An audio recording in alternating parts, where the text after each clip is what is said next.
Alô, minha amiga, alô, meu amigo, mais uma vez aqui no podcast Meditox. Hoje é um assunto extremamente interessante, aproveitando, né, o Dia Mundial do Rim. Nós temos hoje aqui dois colegas que vai tirar todas as suas dúvidas e trazer para você segurança, mais segurança em tratar a sua saúde, cuidados com a sua saúde, melhor dizendo.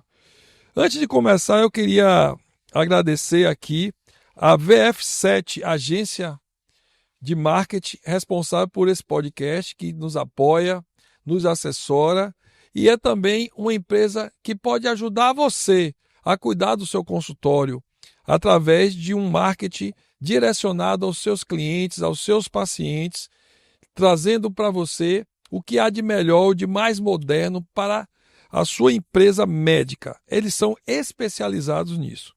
Queria também agradecer aqui a SOS Otorrinos, a sua clínica 24 horas de otorrino, que atende aqui no Centro Médico João 23, em Santarém e toda a região. É a única clínica de otorrino com atendimento 24 horas. Quem é que nunca teve uma criança com a dor de ouvido, um corpo estranho e aquela espinha que muitas vezes você vai lá na praia comer seu peixinho e aí, pá! E aí como é que você vai fazer? Isso geralmente acontece sábado, domingo, sexta à noite. Pois é, a SOS é a sua clínica 24 horas de otorrino, funcionando no Centro Clínico João 23.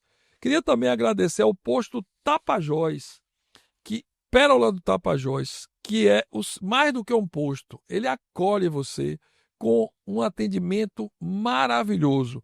E é o Pérola Beer, que é a sua loja em que funciona não só a conveniência, mas é um bar onde você vai ter a oportunidade de degustar pratos maravilhosos e ter um parquinho para o seu filho.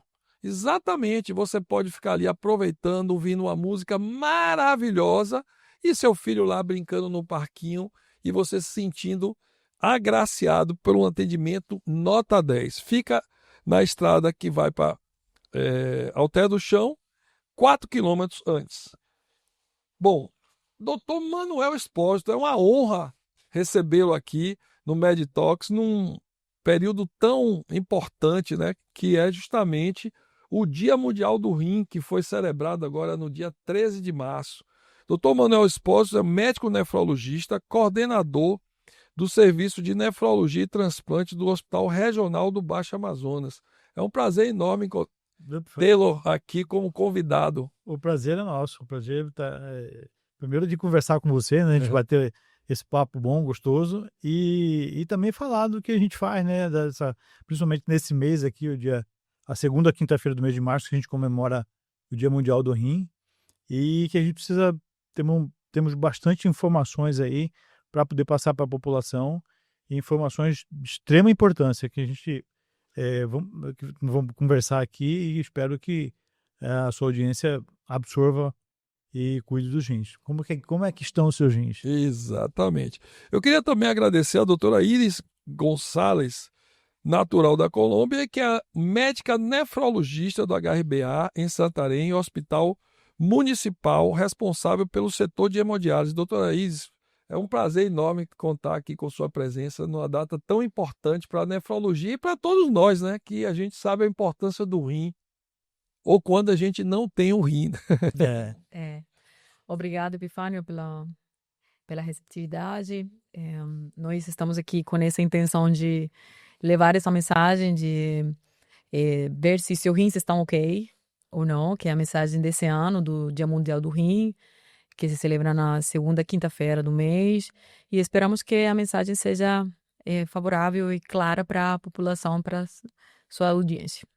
Olha, eu acho importante, né? A gente sabe a importância do rim, mas, doutor Emanuel, o que significa o Dia Mundial do Rim? Qual é a importância que esse dia tem para que a população, né, tenha assim, um engajamento nos cuidados, né? Eu gostaria que o senhor...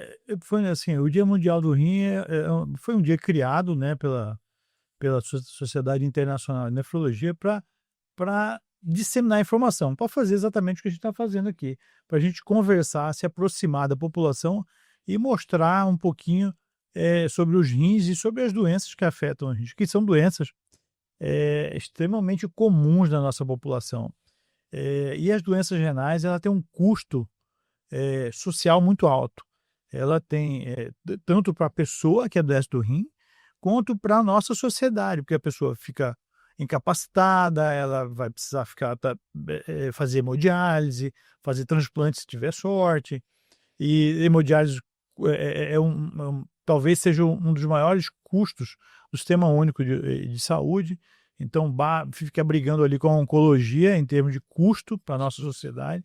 Então, essa data foi reservada para a gente falar um pouquinho sobre isso, mostrar para a população, primeiro que a gente tem rim, né? Porque tem muita gente que não sabe, é um rim, 2 rins, como é que funciona, para que ele serve. Alguns conhecem a importância que o rim é para fazer xixi, para filtrar, mas nós temos outras importâncias também que isso serve de alerta, inclusive para diagnóstico precoce, né? Que a gente deseja para todo mundo que eventualmente adoeça dos rins, que se adoecer, que esse diagnóstico seja precoce, e que a gente, a partir daí, tenha a oportunidade de poder tratar e voltar o paciente a ter uma qualidade de vida e uma vida muito próxima do normal. Perfeito. Doutora, e com esse slogan aí, né? Seus rins estão ok. Como é que eu sei que os meus rins estão ok? Bom, a ideia desse slogan é justamente a gente pesquisar como é que esses rins estão. A primeira coisa, tem um exame que é indispensável para nós, que é o nosso grande marcador, que é a creatinina. Em outros anos tem se levado essa mensagem para você doce sua creatinina. É o primeiro exame, o exame com que a gente vai conseguir dar o diagnóstico e dar um caminho, um divisor de águas de um lado para o outro. Além disso, temos outros exames, como o exame de urina, que é um exame de urina tipo 1, o exame de urina básico. E aí, com isso, a gente começa a fazer o screening da doença renal. Então, a doença renal ela se manifesta de várias maneiras, então, e tem diferentes etiologias. Então, de acordo, esses são os dois básicos, além da ultrassom e outras coisas que a gente tem. A doença renal ela tem uma gama ampla de exames laboratoriais, imagens e maneiras para a gente fazer o diagnóstico. Então, mas o principal é a creatinina. A dose de creatinina é o principal marcador para nós. Não é o único, mas é. Então, você acaba de ver uma informação super importante. É um exame fácil de ser feito. Tecnicamente, ele pode ser feito em qualquer laboratório, porque não é um exame sofisticado e não é um exame muito caro. E é disponível no SUS com uma certa facilidade. Então, dose sua creatinina já abre um leque para que você tenha um diagnóstico. Porque a gente sabe, né, doutor Emanuel, que a insuficiência renal, a disfunção renal, ela é silenciosa, né? O que é que a gente poderia chamar para atenção dos nossos ouvintes, dos nossos espectadores?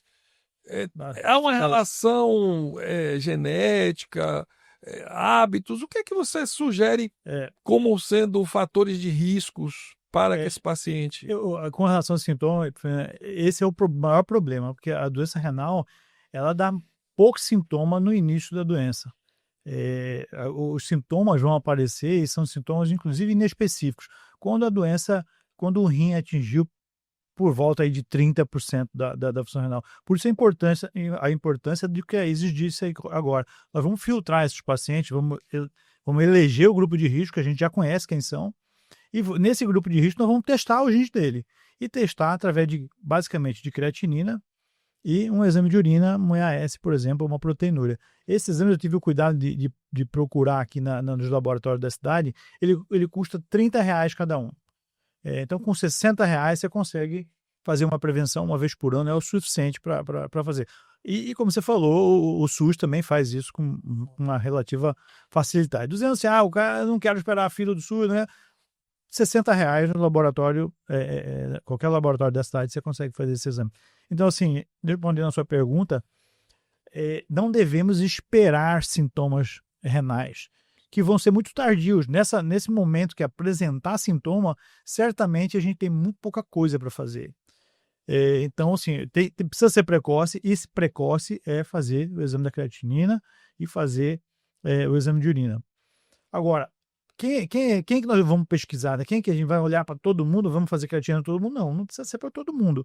Mas nós conhecemos um grupo de pessoas da nossa sociedade que tem uma propensão maior de desenvolver doença renal. E é muito fácil isso, né? 70% estão entre dois grupos, diabéticos e hipertensos. Então, se a gente testar o rim de todos os diabéticos e hipertensos, nós estamos marcando aí 70% das pessoas que... Aí tem outras doenças menos frequentes, né? As doença renal policística, as glomerulopatias, pacientes que têm cálculo renal, pacientes que têm infecção urinária de repetição, pacientes que têm familiares que têm doença renal, pacientes mais idosos, cardiopatas. Então, esse outro grupo é um grupo que representa uma quantidade menor. Importante também, mas você que é diabético e hipertenso precisa testar seu rins. Você precisa saber, conhecer, e de uma maneira tranquila, rápida, fácil e agora, né, barata também, a gente pode dizer. Perfeito. Então, isso é para você. Então, você, ou mamãe, ou papai, ou nossos irmãos que são hipertensos e diabéticos, olha atenção redobrada, a importância da dosagem da creatinina nesse grupo de pessoas que nós podemos precocemente identificar alguma disfunção renal. Você falou aí a questão do rim.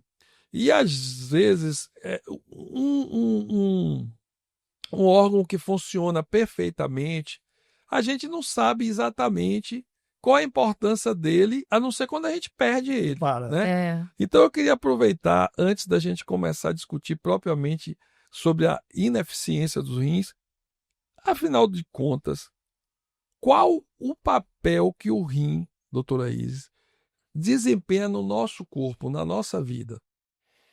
Bom, o rim, a gente costuma falar que o rim é o king, né? O rim é o rei, quem está envolvido com a parte da nefrologia.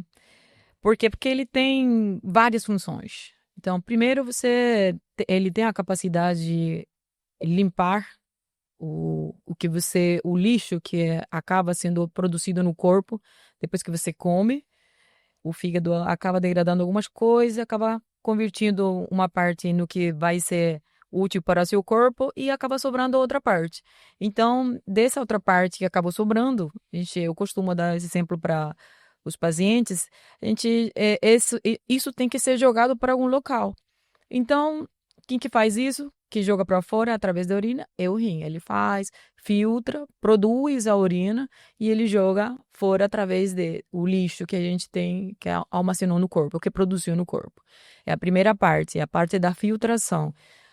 Tem outra parte, que é a parte do controle dos líquidos. Ele consegue manter você hidratado, consegue manter um equilíbrio homeostático, consegue manter você na parte que não tenha muita água para que sobre, nem que esteja faltando. Então, ele consegue mandar para o cérebro informações de, olha, estou precisando mais de água, estou precisando, está sobrando. E isso dentro de outras coisas. Consegue fazer a parte do controle da pressão arterial em conjunto com o coração. É um órgão que ele trabalha em conjunto, todo no nosso corpo trabalha de maneira organizada, de maneira arqueada. Então, o rim e o coração, eles trabalham muito, é uma parceria conjunta. Então, um faz o controle de uma parte e o coração faz o controle de outra parte. Então, o controle da pressão arterial, geralmente você vai encontrar com o nefrologista, além do cardiologista. Então, eles fazem essa parte. Aí tem outra parte que que é bastante importante, é a parte do controle da anemia. O rim produz um hormônio chamado eritropoetina, é um hormônio que chega lá, o osso que acaba produzindo a parte das células vermelhas. Então, o rim produz esse hormônio e ele manda para lá, olha, osso, bora produzir células vermelhas. E aí, a parte da medula começa a fazer esse processo.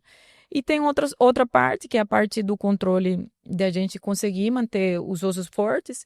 Então, ele produz vitamina D, faz esse processamento também. Então, faz com que a gente consiga absorver alguns nutrientes como cálcio, fósforo, e faz essa regulação completa. Então, ele acaba dando esse controle ali dos outros. Então, isso, a grosso modo, do que ele faz, né?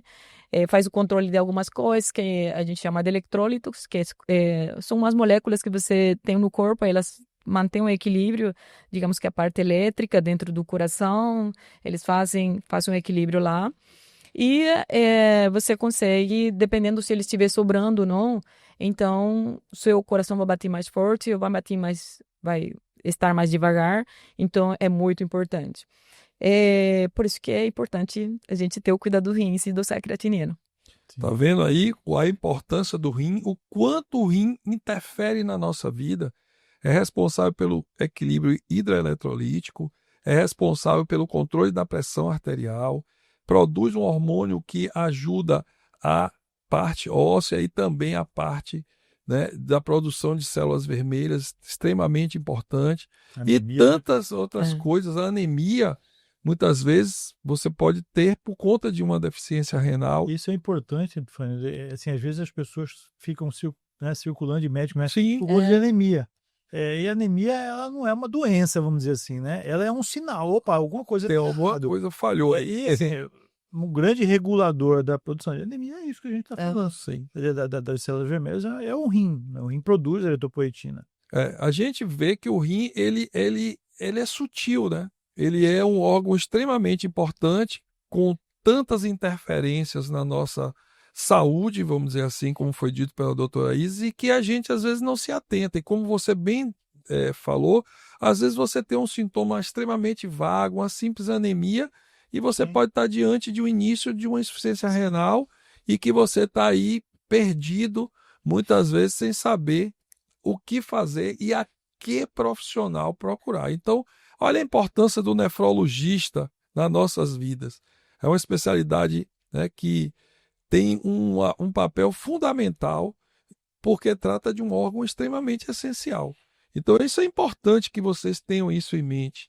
Então, eu posso afirmar, então, que esses sintomas sutis, eles podem ir progressivamente levando o paciente a uma situação irreversível. O que seria essa situação irreversível? A sintomática renal, ela é frustra. Então, ela, como a gente falou no início, ela dá pouco sintoma, mas à medida que a doença progride, o paciente começa a apresentar enjoo, vômito, falta de apetite, um inchaço, anemia, como a gente falou. Então, são sintomas muito inespecíficos. Boa parte das doenças causam isso também. Às vezes, indisposição, fraqueza, cansaço, só que essa sintomática ela vai progredindo. E aí, infelizmente, na progressão, na piora dos sintomas, o paciente vai procurar o serviço médico e nessa pesquisa ele acaba descobrindo que tem doença renal. E nessa fase, Epifânio, e você em casa, nessa fase tem pouca coisa para a gente fazer, como eu disse no começo. Essa é uma fase tardia da doença.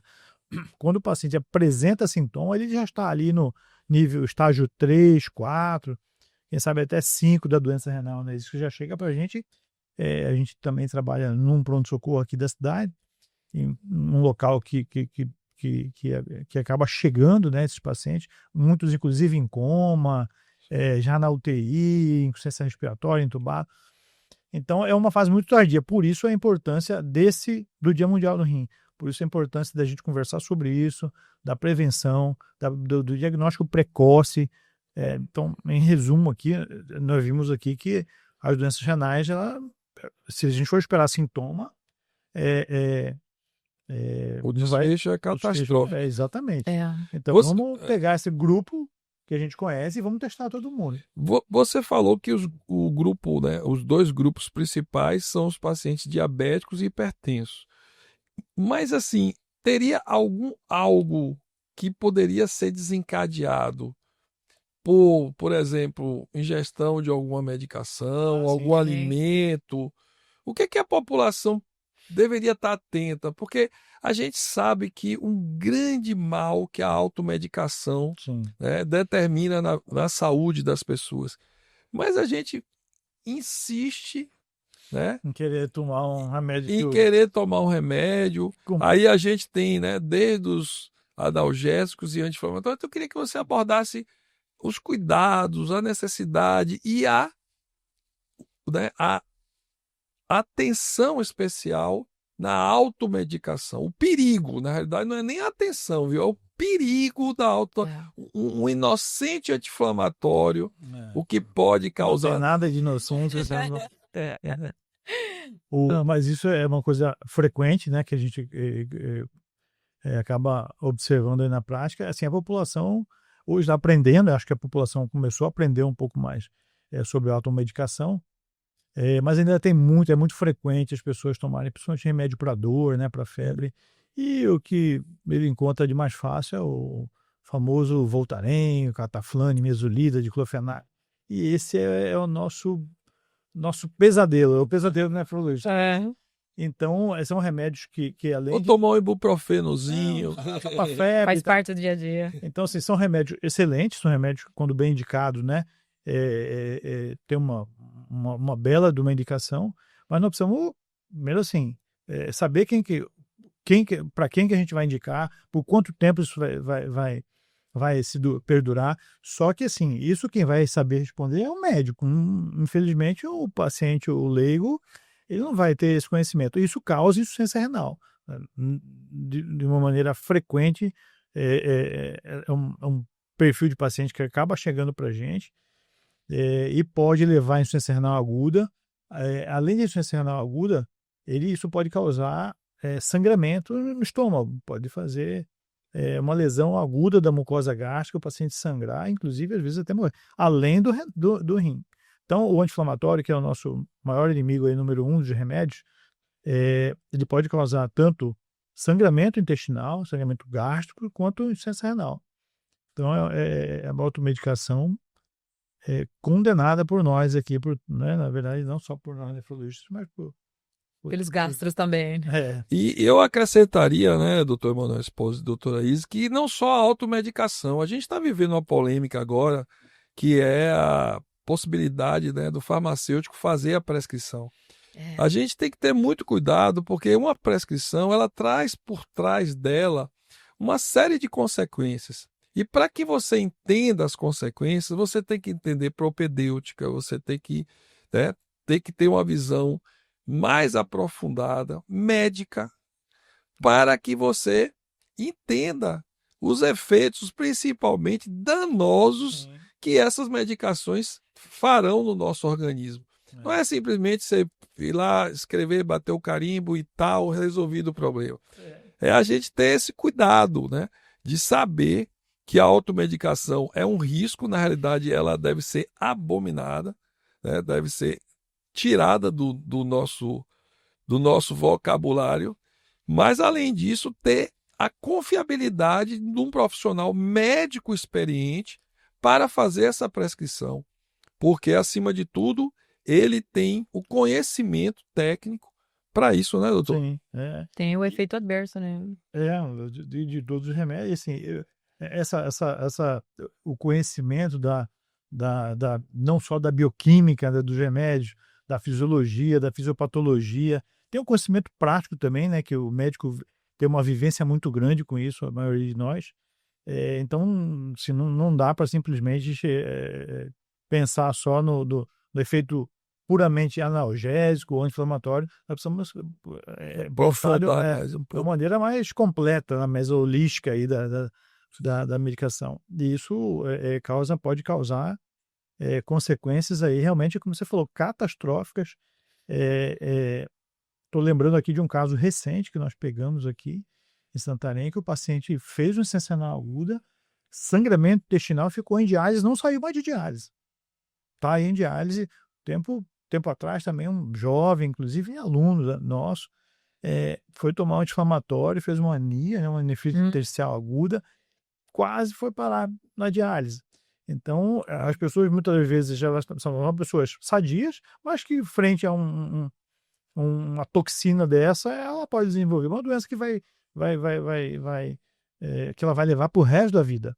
E também uma outra faceta é aqueles pacientes que têm doença renal, muitas das vezes estão sob controle, né? Tem uma insuficiência cardíaca, aí você vai lá e dá 15 dias de anti-inflamatório para ele. Nossa. Aí é a pá de cal, né? O nefrologista sofre. Aí é só É, dialisar e pronto. Passar catéter diante. Tem vários mecanismos, né, de a importância dessa parte da prescrição e tem várias consequências. Você observa, tem vários mecanismos de eleição do medicamento, assim como você tem várias vantagens do medicamento. E aí você tem que saber como enfrentar as consequências daquele efeito adverso, daquele momento que talvez o medicamento foi um pouco a mais. O anti-inflamatório é um exemplo disso. Ele lesa o rim de duas maneiras.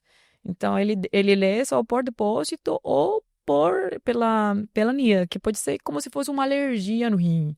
Então, diferentes mecanismos são diferentes maneiras de você tratar. Você tem que saber como que você vai fazer com aquilo e acaba contribuindo para não ter que ter cuidado. E a gente fica preocupado porque assim, o anti-inflamatório ele é usado de uma forma tão banal, né? Sim. Ele é usado praticamente como analgésico. É. E a gente vê, a gente atende muita criança, a gente fica amedrontado com a quantidade de anti-inflamatórios que se passa por uma criança. Algo assim. Ibuprofeno, gotinha. Que isso, né? Então, assim, às vezes a gente pergunta, a senhora tem algum analgésico? Eu tenho um ibuprofeno. Não. Ibuprofeno é um anti-inflamatório. Estou falando um analgésico puro, um analgésico raiz, né? Mas, doutor e doutora, a gente ouviu essa parte dos anti-inflamatórios, eu acho que é muito importante a gente estar atento a isso, principalmente a automedicação. Mas a gente sabe que existe outras situações. A obesidade hoje é considerada uma epidemia, né? Nós vivemos lá. Inclusive o podcast anterior que nós fizemos foi sobre obesidade. E eu queria saber o impacto da obesidade nas doenças renais. Você poderia acrescentar algo para que a gente tivesse uma atenção especial para isso? A obesidade é um fator de risco, né? É um fator de risco puramente para a doença renal. A obesidade pode causar diretamente no rim, pode aumentar a perda de proteína pelo rim, a albuminúria, né? E a albuminúria, eu explico para os pacientes assim, é como se fosse uma ferrugem no rim. Nós normalmente perdemos pequenas quantidades de proteína, albumina, proteína ou proteínas maiores. É normal a gente perder um pouco, 200 miligramas, 150 miligramas. Algumas situações, como a obesidade, pode aumentar essa perda fazer uma sobrecarga no rim renal e aumentar a perda de proteína. E essa perda de proteína mantida ao longo dos anos pode levar à disfunção renal e à doença renal crônica, que é alvo aqui dessa conversa nossa. E a doença renal crônica leva a diálise ou necessidade de transplantar, né? E quando o paciente consegue transplantar e tem indicação de transplantar. Então, a obesidade ela entra nessa faceta. Existe uma outra, né, que é a síndrome metabólica. Né? Nós falamos aqui no começo que as duas principais doenças que levam a doença renal é a hipertensão e diabetes. Síndrome metabólica, que normalmente ela está ajuntada com a obesidade. Então, assim, a obesidade leva a diabetes e pode levar a hipertensão também. Então, assim, mistura aí a fome com a vontade de comer. Mistura duas coisas terríveis, né? Isso, e a diabetes a gente também tem que chamar a atenção que é a doença silenciosa também, né? Silenciosa. Às vezes o paciente é diabético e só vai fazer um exame de rotina, descobre, ou a gente quando pede um exame pré-operatório e o paciente dá 200, não sinto nada, você toma até um susto, como você não sente nada, né? Doutora, existe algum fator hereditário para a doença renal? Existem vários fatores hereditários. Tem algumas doenças associadas, por exemplo, tem algumas doenças que atacam primariamente o rim, como é a glomerulosclerose segmentária focal. Tem um componente genético importante, tem a doença do rins policísticos, ela também tem um componente. Tem a doença do Alport, também tem um componente genético, tem uma tendência familiar, e isso dentre outras doenças. Esse número de doenças que acabam tendo um componente familiar ou genético importante. Tem a parte essa parte genética propriamente dita, tem os fatores familiares, por exemplo, tem pacientes que têm doença, diabetes mellitus tipo 1, por exemplo, então também tem essa parte ali. Se você tem diabetes mellitus tipo 1, você precisa, ou insulino requeriente, você precisa verificar que seu filho, o seu parente, seu familiar, seu sobrinho, tenha, como é que está os níveis de insulina, como é que está a parte da glicose, tem resistência ou não tem resistência à insulina, que às vezes você vai lá, mensura a glicose, está em jejum, não está tão alto assim, mas acontece que o índice de resistência à insulina está por aí, olha, tô aqui. Então, são coisas importantes e relevantes que a gente precisa ter consciência daquilo. Então, assim, a diabetes é um dos grandes pilares, e as outras doenças genéticas têm um componente um pouco menor, porém, tem tem um pulo ali importante. Tem as doenças dos túbulos, a gente tem uns túbulos, digamos que uma partezinha que acaba, como o Emanuel estava falando, da parte de conseguir reabsorver essa proteína que a gente vai jogando outra vez, e a gente, ou manter esse equilíbrio do azedo do sangue, dos eletrólitos que a gente tinha falado. Tem algumas famílias que têm essa alteração tubular, que também pode se dar por outros motivos, na verdade, por fatores medicamentosos, doenças oncológicas, tratamentos oncológicos, enfim, um sinnúmero de coisas. Então, Mas aí acende um sinal de alerta. é, Então, se eu tenho uma doença familiar, que há uma possibilidade, né, sim, de desenvolver uma doença renal, então esse paciente é um paciente que precisa ser. Isso é visto com mais carinho, né? sim. É por isso que, assim, dentro daquele grupo de risco para doença renal, estão pessoas que têm familiares com doença renal. Sim. Então, quem tem familiar com doença renal, existe Certo. uma estatística que coloca que eles têm 20 vezes mais chance de ter doença renal do que pessoas que não têm parente. Isso. Então, se você é parente, tem um tio, uma tia que fez hemodiálise, fez transplante, precisa ser olhado com bastante carinho pelo nefrologista, por conta de todas essas doenças aí que a doutora Isis falou, que tem um componente genético importante. Então, ser parente de pessoas que têm problema renal é fator de risco. Então, isso é importante ficar claro para Isso de aí casa aí. é algo que tem que chamar a sua atenção. Então, faça a sua creatina já, Exatamente. né? Creatinina já, porque é importante que você esteja atento a isso.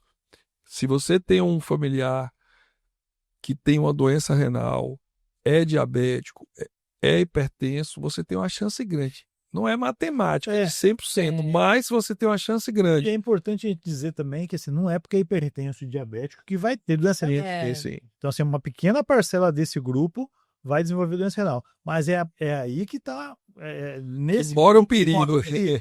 Então, assim, para lembrar fácil, diabético e hipertenso, todos têm que fazer pelo menos uma vez por ano a creatina, exame de urina, no mínimo. Mas se tem outros grupos, como a gente falou, é importante que a gente fale bastante para a população quem são o grupo de risco, quem é aquele paciente que vai se preocupar em procurar um médico para testar o gene deles, ou ir para um laboratório fazer. Esses dois, hipertensos e diabéticos, você tem os glomerulopatas, aqueles pacientes que têm proteinúria, né? Os pacientes que têm doença renal policística, aqui em Santarém tem uma quantidade razoável de famílias que têm doença renal policística. Sim. Aí os pacientes que têm infecção urinária, que têm pedra no rim, que têm problema de coração, que têm lúpus eritematoso sistêmico, uma doença reumatológica, uma doença global. reumatológica relativamente frequente na nossa cidade.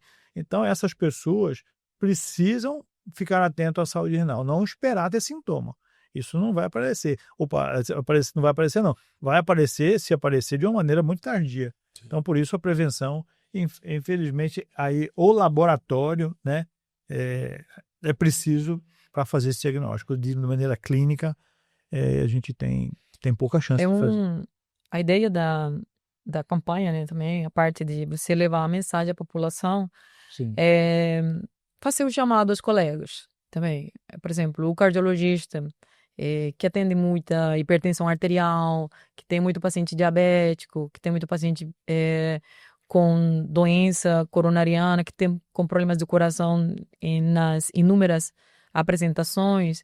ele pesa a creatinina do seu paciente, que geralmente tem uma relação, uma doença com outra. Então, dentro dessas algumas especialidades mais chaves, por exemplo, a parte do reumatologista conseguir ficar vigiando não só a parte da creatinina, por isso pacientes com lúpus, eritematoso sistêmico, tem que ficar muito alerta com a parte da urina. Às vezes a creatinina não aumentou, mas na urina tem mudanças que a gente consegue observar com um exame de urina simples. Não precisa uma coisa específica.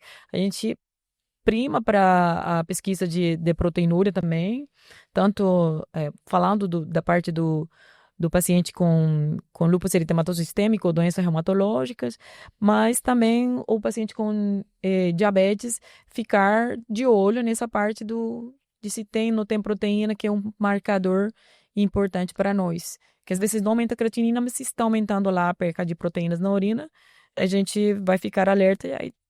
Uma coisa importante também que eu acho, Epifânio, é a gente começar a observar um pouco mais a nossa urina, o xixi.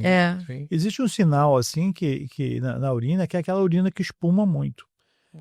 Se você perceber que sua urina está espumando muito, mas não é espuminha assim, é normal, né? Mas assim, uma espuma que parece sabão. Tem paciente que doutor, realmente minha espuma está parecendo um sabão. Esse sabão aí, essa espuma é proteína.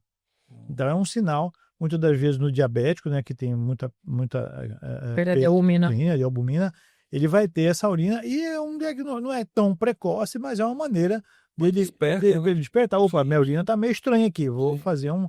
E aquela urina também, às vezes, muito concentrada, né, muito amarela demais. A urina tem que ter aquele caráter, aquela coloração sui generis, né, que é amarelo clarinho, ele tem que ficar esse amarelo clarinho. Nem branco demais, que você pode estar diante de uma doença renal crônica, nem concentrado demais, amarelo demais, porque você pode estar desidratado, né, pode precisar ter acesso a mais água.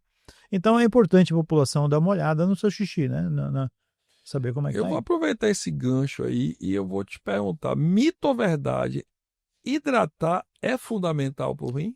Não, é fundamental. Assim, não trata todas as doenças, né?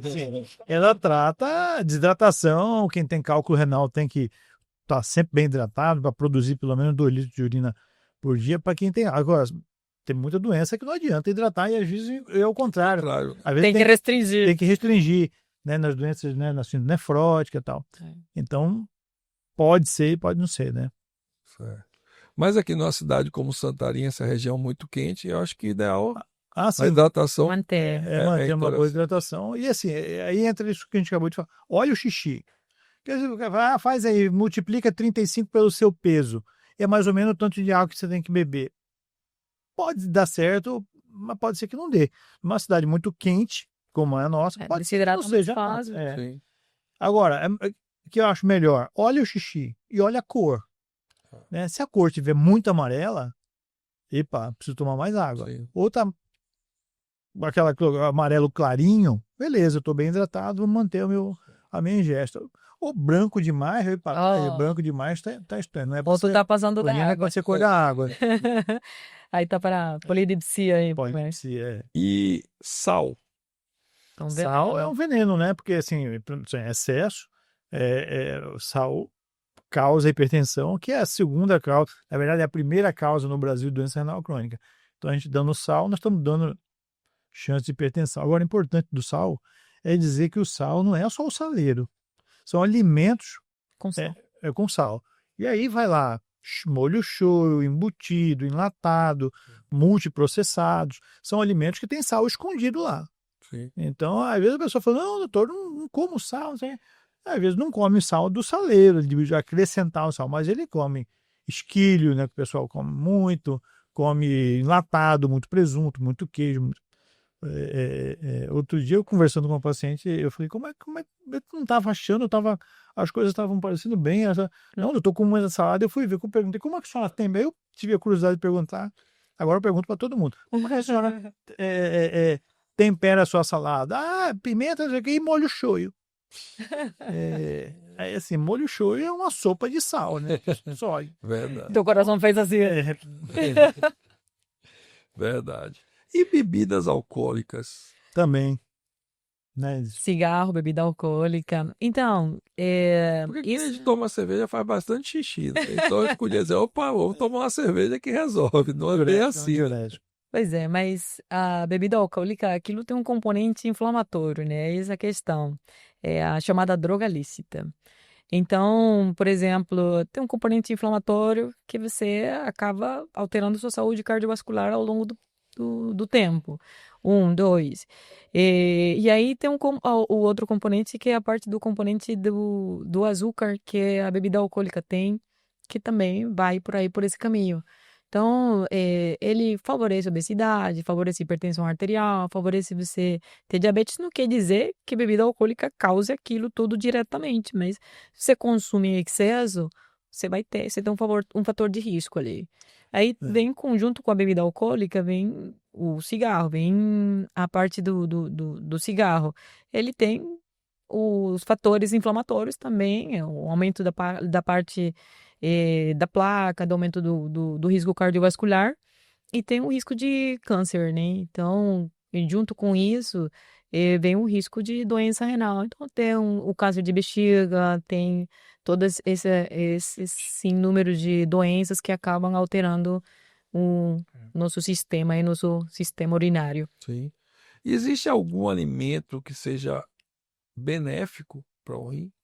Um bom alimento. Dieta, bom alimento. Qualquer alimento bom é Qualquer alimento bom, fresco, né? Que a gente frutas, carnes mais frescas, menos gorda, alimento saudável de uma maneira geral. O equilíbrio alimentar. Isso é básico assim. Agora, tem alimentos, por exemplo, para quem tem cálculo, né? Eu atendo muito cálculo lá no consultório. Para Dia- quem tem cálculo, aí você tem uns alimentos especiais, por exemplo. Geralmente cálculos são uma das causas, e boa parte das causas, estão associadas à redução do citrato urinário. E o citrato ele está presente nas substâncias, nas frutas cítricas, né? Limão, laranja, abacaxi. Então, assim, em casos assim, o paciente tem cálculo, é um litogênico, né? A gente indica que ele faça o uso de pelo menos uma porção de alguma fruta cítrica durante o dia. Então, assim, não existe talvez assim um alimento para o rim, né, efetivamente. Sim. No caso aí o citrato é importante, as frutas todas têm citrato, mas as cítricas têm mais. E assim, é uma alimentação balanceada, né, que contém aí carboidrato, que contém uma proteína, que contém boas gorduras, né? Então uma alimentação balanceada sem muitos exageros, né? Exagero, dizem que até dinheiro demais não é bom, né? Eu não sei, não tenho essa experiência, Também não. mas dizem isso, É né? verdade.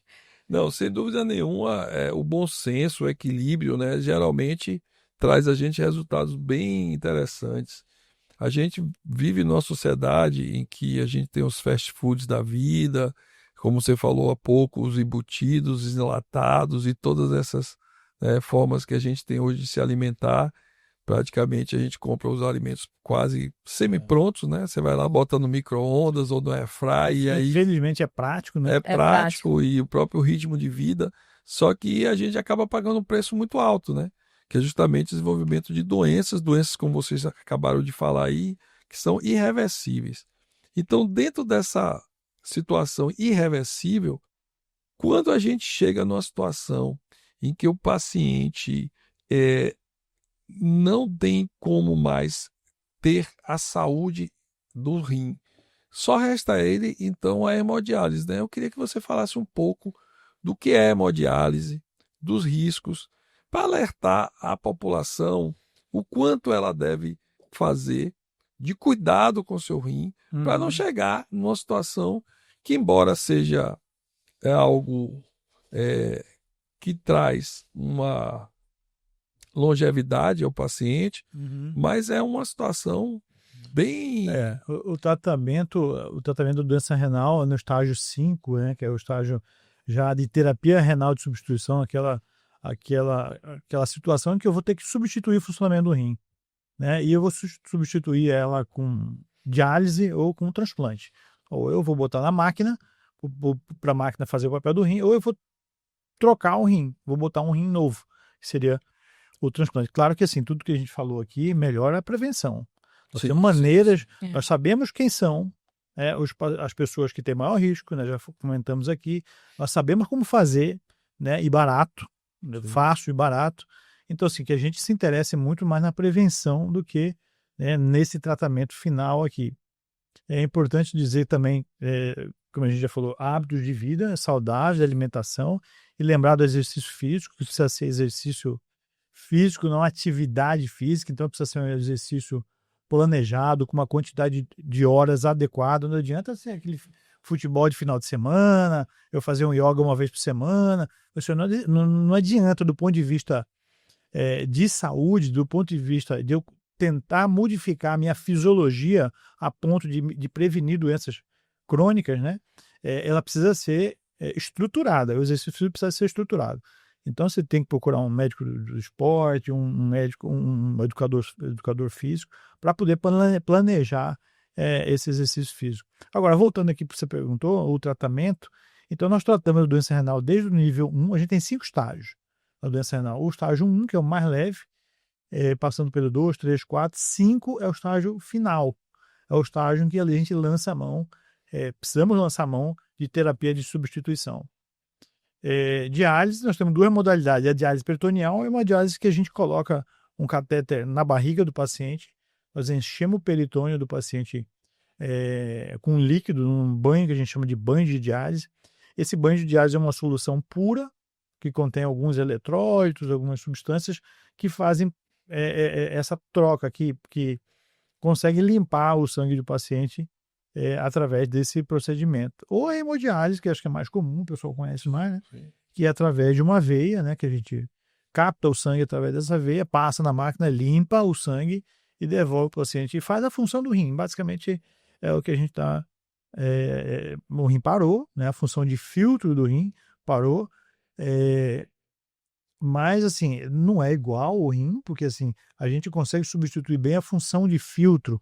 Nós temos a função hormonal, que eles deu uma aula de função hormonal, então assim, a gente não consegue substituir integralmente essa função hormonal. O controle da pressão, o controle da dureza dos ossos, o controle dos líquidos. Então, são essas funções hormonais, elas não... A gente substitui do líquido, não, a função da anemia, né, da prevenção de anemia. Essas funções a gente não consegue com a máquina. Porque a máquina é uma máquina excelente, muito boa, muito moderna, mas ela não é o nosso rim, né? Não é a mesma. E aí, a partir disso, a gente tem que lançar a mão de remédios, drogas que vão tentar equilibrar tudo isso que a gente falou de função renal, né? Que a gente, né, o paciente perdeu, ele vai ter que substituir isso de uma maneira meio que... Sem falar, né, doutor Emanuel, que o paciente que fica atrelado a uma hemodiálise, ele tem que estar ali sistematicamente 2, 3 vezes por semana. Muitas vezes ele, para se deslocar de uma cidade para outra, é todo um processo, porque ele tem que ser cadastrado no outro local para que ele dê continuidade àquele tratamento. Então é uma situação bem crítica, né? É um tratamento complexo. Complexo. Envolve muita coisa, assim. Sei lá, por exemplo, vamos tratar uma pneumonia. Você vai lá, toma um remédio, que seja internado, acabou, vai embora. Sim. Esse é um tratamento, nós estamos falando aqui de um tratamento para o resto da vida. Sim. Então, o paciente que desenvolva doença renal, ele sempre vai ser um paciente com doença renal, mesmo que transplante, inclusive. Sim. Então, assim, aí envolve... você precisa ter um lugar para você fazer diálise, né? Nós temos um problema da falta de vagas aqui em Santarém. Aí você tem... No Brasil, né? No Brasil. No Brasil inteiro. Santarém talvez seja um pouquinho pior, né? Mas nós temos essa falta no Brasil todo. Sim. Aí você precisa deslocar o paciente do município dele. Ele tem que sair do trabalho. Ele, às vezes, abandona a família. Porque só tem em Santarém, basicamente. Santarém, agora em Itaituba. Você precisa ter a família junto. Você precisa deslocar um familiar para acompanhar esse paciente durante esse tratamento, que é um tratamento, como a gente comentou, bastante complexo. Por isso a gente tem na clínica de nós temos médico, nós temos enfermeiro, técnico de enfermagem, psicólogo, nutricionista, assistente social, farmacêutico. Então, tamanha é a complexidade do tratamento dessa doença, né? Sim. É uma equipe multidisciplinar, então... E dentre essas opções, nasce lá uma luzinha de esperança que é o transplante renal, né? Verdade. Então, o que representa para o paciente a possibilidade do transplante e o que representa isso para o custeio, como já foi dito aqui, de tratar um paciente de uma complexidade absurda e que certamente envolve custos muito altos, né? Também, E atrelado à máquina, a toda uma disponibilidade, porque a gente percebe que daí a importância do Dia, né, Mundial do Rim, que é crescente, né? A quantidade, eu fico meio assustado. O número de pacientes que desenvolvem doença renal crônica. Eu acho que um dia só mundial do rim é pouco, devia ter uns 365 dias mundiais, né, do rim, porque a gente vê que é uma doença E está cada vez mais prevalente. né? E que o impacto social, como já foi dito aí, é muito grande na vida da pessoa. Praticamente ela para a sua vida para isso. Então, esse sinalzinho aí, essa luz, o que representa isso? A gente sabe que você foi o idealizador, né, do serviço de transplante do Hospital Regional do Baixo Amazonas. Foi um cara que enxergou onde ninguém enxergava. E a gente sabe hoje que é um sucesso, né, o serviço de transplante do Hospital Regional do Baixo Amazonas. Então, como é que você classifica o transplante renal? O transplante, eu enxergo ele como uma segunda chance de vida. Então, assim, não vou dizer que você morreu, né? Não é isso. Mas se você está numa situação difícil, o transplante vem te dar uma outra chance. E essa chance reacende aí muitas luzes, né? Muitas esperanças, e como o tratamento do doença renal é complexo, né? Ele envolve família e tal. E isso é bonito de ver, porque assim, você acende a luz do paciente e da família toda. Sim. E isso se espraia além da família, inclusive, com colegas, com amigos de máquina lá, que, opa, fulano transplantou, tá bem, que legal, tal. Depois que transplanta, fica perguntando, os colegas lá de salão e tal. A luz da esperança. É uma esperança né, para o Pra paciente, uma todos. realidade, mas é uma esperança para o resto. Sim. Até para nós, né? Porque também fica... E a gente se diverte com isso e vê o paciente, né? A gente vê um paciente, os últimos 6 transplantes que nós fizemos esse ano, foram maravilhosos, assim, você vê o paciente, né, apagado, cinza ali, e de repente você, 2, 3 semanas de transplante, é outro cara, é outra pessoa, o cara disposto, o cara corado, né? Porque agora ele produz a sua própria eritropoetina ali. Então, é muito legal. Assim, E uma das coisas mais... o impacto também que você tem sobre a questão do custo, né? Porque tem uma estatística, né? Quando você faz um transplante, quanto representa de... Isso existem muitos trabalhos mostrando isso, né? E por isso nós usamos junto com os gestores para encorajar o fomento. Inclusive, vou em Belém agora, vai ter um congresso da Santa Casa de Misericórdia de Belém, e que nós vamos ter um espaço lá, vai ter uma sala só para falar sobre transplante. Inclusive, vou falar lá nesse congresso, justamente sobre como aumentar isso que a gente sabe que é muito bom. Sim. Né? Então, basicamente, inclusive, essa vai ser a minha fala lá. E essa questão de melhora de qualidade de vida, né? O paciente vai ficar livre, vai poder viajar, ele vai poder beber água, entendeu? Ele vai melhora da sobrevida, além de melhorar a qualidade de vida, você melhora o tempo de vida dele. Só para você ver, eu tenho um slide que eu sempre coloco nas minhas aulas lá, é assim, a mortalidade do paciente da diálise, 20% ao ano. Depois que ele transplanta, cai para 2%. Então o cara vive, tem uma qualidade de vida... A estatística é... Ele vive 10 vezes mais. Além de melhor, vive mais. E você comentou aí que eu quero sensibilizar aí os gestores, mais barato. Parece o negócio da China, né? É melhor e mais barato. E ainda mais barato. Sim. Mas é isso, o transplante é isso. O transplante, o custo dele depois que ele transplanta, comparado com o da hemodiálise, por exemplo, ele custa, a partir do segundo ano, ele custa 10% do custo da diálise. Nossa. Então, se a diálise custa lá, quanto que custa a diálise? Por unidade, por dia, por diálise? Acho que R$200, né? Uns 200 e tanto, 200 210. reais. Ele vai custar, se custa 200, vai custar 20, né? 20 reais. 20 reais. Então, você cai, por exemplo, de pagar R$200 para pagar 20, 10% do valor. Olha. E aí, O resto da vida, né? Sim. além disso, é por isso que uma parte importante desse chamado da creatinina é a doação de órgãos. A gente precisa fazer esse chamado, a parte da doação de órgãos, para quando familiar, essa parte da doação de órgãos é importante para você deixar escriturado, que aqui no Brasil tem essa parte importante, né? E informar os seus familiares que você quer ser um doador de órgãos. Aquilo vai fazer uma diferença muito relevante. Lembrado aí, porque sem doação não tem bastante, né? Sem doação. A vida toda não tem, se não tiver alguém que se disponibilize a doar. O Brasil, dentro dessa perspectiva de doação, e que patamar ele está? A gente pode considerar um exemplo? O Brasil é uma das grandes vitrines do Brasil, é o nosso tema de transplante, junto com o programa de DST-AIDS, junto com o PNI, né, o Programa Nacional de Imunização. Então, o transplante entra nesse rol aí, né, de bater no peito e falar que meus serviços são excelentes, são muito bons. Um dos grandes transplantadores do mundo, né? O Brasil é o maior sistema público de transplante do mundo. Olha. A gente perde para os Estados Unidos, porque os Estados Unidos não é público, mas o maior sistema público, 100% público, 100% coberto pelo SUS, é o sistema de transplante feito no Brasil. É a vantagem. E no ranking das doenças renais crônicas, o Brasil está em que patamar?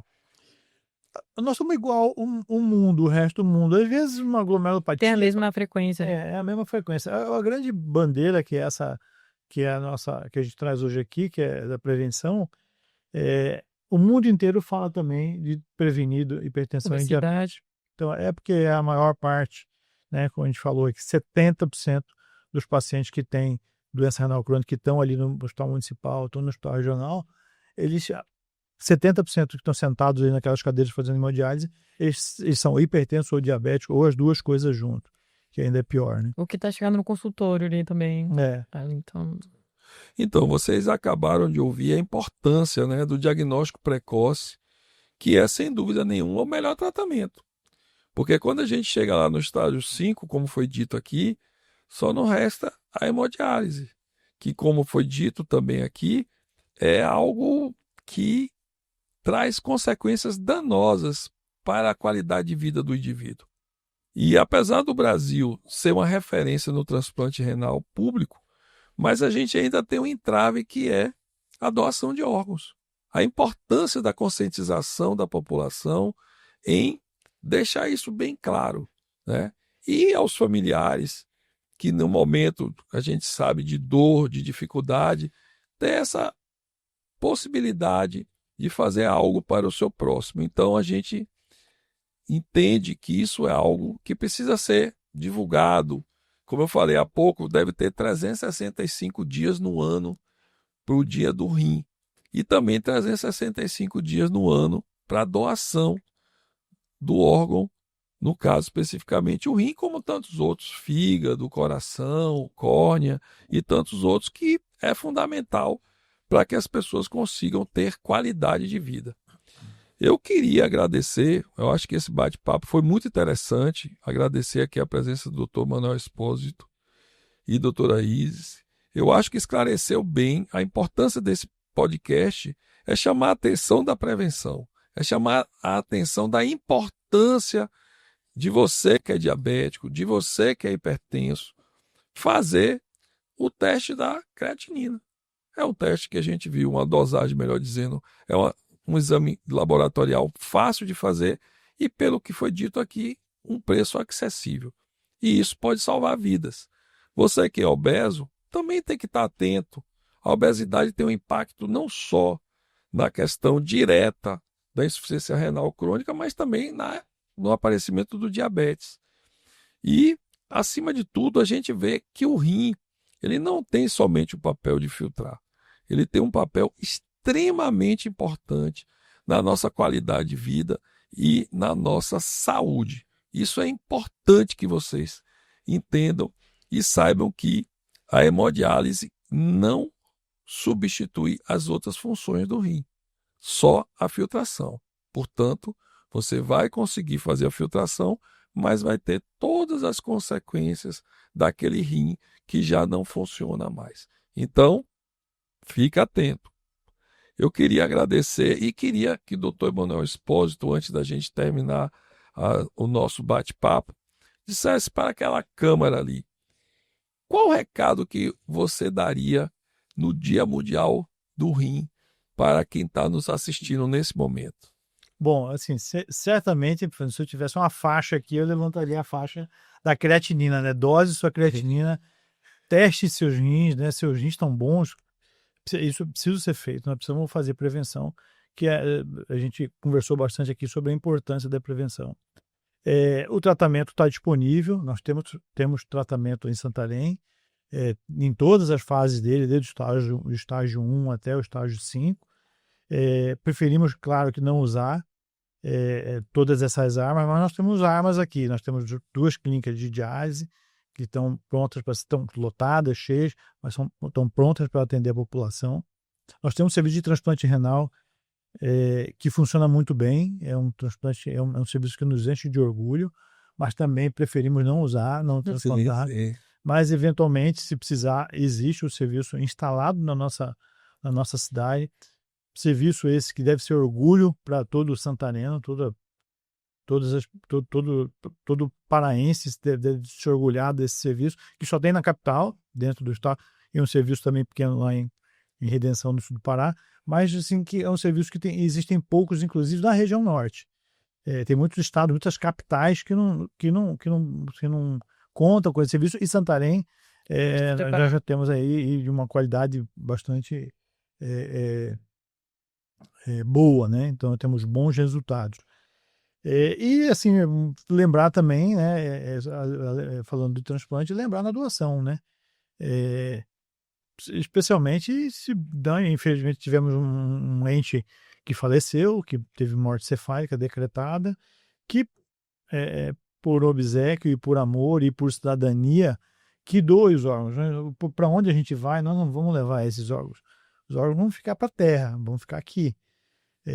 E um sim de uma família, a gente pode ajudar aí pelo menos 8 pessoas a terem seus pacientes, seus entes salvos por uma doação de córnea, doação de coração, doação de rim, doação de osso, inclusive de pele. Então, nós temos múltiplos, pulmão, fígado, nós temos múltiplos órgãos que podem ser doados. E assim, agradecer ao MedTalk, essa oportunidade de estar aqui falando para a população. A gente conhece a extensão que esse programa atinge a população, e acho que nada melhor do que a gente estar aqui falando e colocando essa informação para as pessoas aí.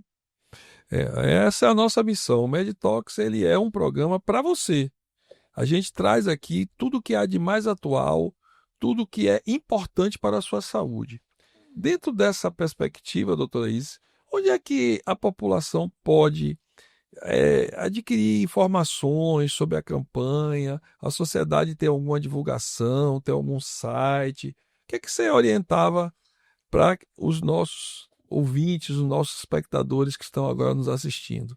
Bom, a Sociedade Brasileira de Nefrologia tem uma campanha que realiza uma campanha todos os anos. Eles providenciam a parte de material didático, vários panfletos, mais de produção visual.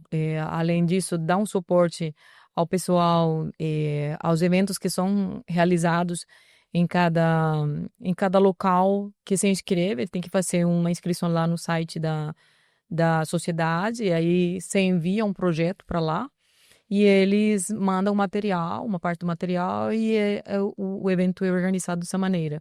Então, isso é encaminhado tanto para os centros que são tanto para os centros que são dialisadores, centros que oferecem serviços de nefrologia, e alguns pacientes que têm, as organizações de pacientes, grupos de pacientes podem também ter essa acessibilidade, consultórios, enfim, quem mandar o projeto organizado, a sociedade consegue providenciar. Então, todo ano a gente vai ter esse, desde 2006, né, que foi instaurado esse Dia Mundial do Rim, que, como a gente falou, é a segunda quinta-feira do mês de março. Então, isso a nível internacional. Então, você tem essa programação. O Brasil já tinha um processo anterior, né, com o Previna, que também para esse chamado à população. A ideia é essa. Porque a gente entende que a informação é a melhor arma, né? Esse programa, inclusive, é essa missão a nossa, de trazer para vocês a informação precisa, dada por profissionais competentes, profissionais que conhecem bastante da sua atividade, para que possa esclarecer para você o que é importante que você saiba para a sua saúde. O que é que você deve saber para prevenir determinadas doenças? Isso é a nossa missão. O MedTalks está aqui para você. O nosso programa, o nosso podcast é para você. A nossa missão é essa. E você que gostou, você que tem alguma dúvida, nós vamos disponibilizar posteriormente os contatos através das redes sociais dos participantes, Dr. Manuel Espósito e doutora Isis, para que vocês possam formular suas perguntas e a equipe vai passar essas perguntas para eles e eles vão repassar depois para vocês. Nós estamos aqui nessa parceria, nós, profissionais e vocês, para trazer o melhor, que é a informação. Então, eu queria agradecer a você que dedicou esse tempo importante, às vezes escasso da sua vida, para nos assistir, mas que isso é muito importante para a gente. E nós nos sentimos muito gratos por você estar aqui nos vendo e nós estamos fazendo com todo carinho esses programas para você. E dentro de breve nós estaremos aqui trazendo outros convidados com temas extremamente importantes e fundamentais na sua vida. Então eu agradeço a vocês e estamos de novo juntos no próximo encontro.